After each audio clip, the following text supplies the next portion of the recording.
প্রিয় ভাইরা, আম্মাজান আয়েশা রাদিয়াল্লাহু তাআলা আনহা, আমাদের প্রিয় আম্মাজান, বিষ্ণু ইসা ইসলামের প্রিয়তমা স্ত্রী।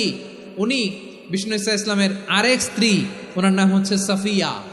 উনিও আমাদের আম্মাজান। ওনার ব্যাপারে একটা কথা বলতে যে একটা কথা বলেছিলেন, রাসূল সাল্লাল্লাহু আলাইহি ওয়াসাল্লাম এটা পছন্দ করেননি।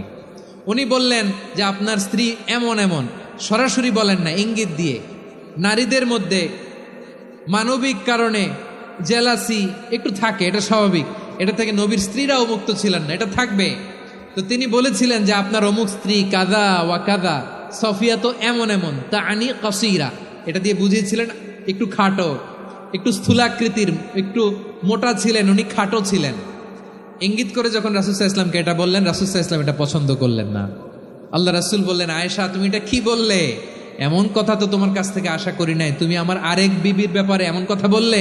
আয়েশা তুমি কি জানো, লাকাদ কুলতি কালিমাতান লাউ মুজিজাত বিমাইল বাহরি লামাজাজাতহু, তুমি এমন একটা কথা মুখ দিয়ে উচ্চারণ করেছো, এই শব্দগুলো যদি সাগরের পানিতে ছেড়ে দেয়া হয়, এই কথার তিক্ততার পঙ্কিলতার কারণে নীল সাগরের পানি মুহূর্তেই কালো হয়ে যাবে।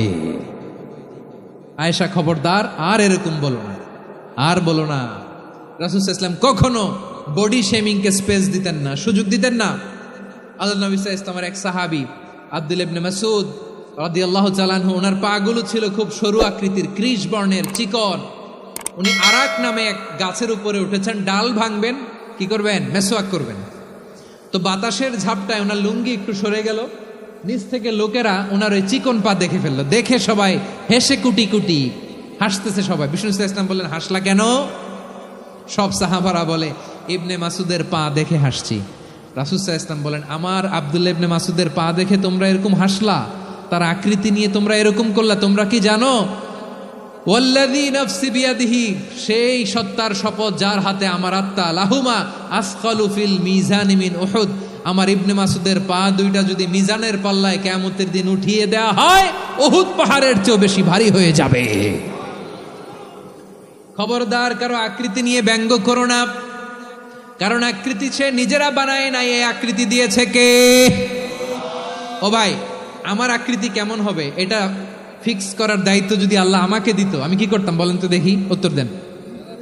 হ্যাঁ, সুন্দর করে নিজেকে সুশোভিত করে, শুভ্র ফর্সা, ড্যাশিং, ফ্যাসিনেটিং, স্মার্ট করে নিজেকে তৈরি করতাম, ঠিক কিনা?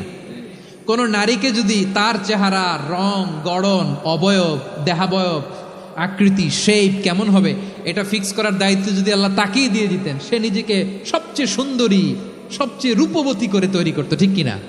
তো এটা আল্লাহ তাআলা দেন নাই, এটা পরীক্ষা হিসেবে রেখে দিয়েছেন। আল্লাহ কাউকে ফর্সা বানিয়েছেন, এটা তার জন্য পরীক্ষা।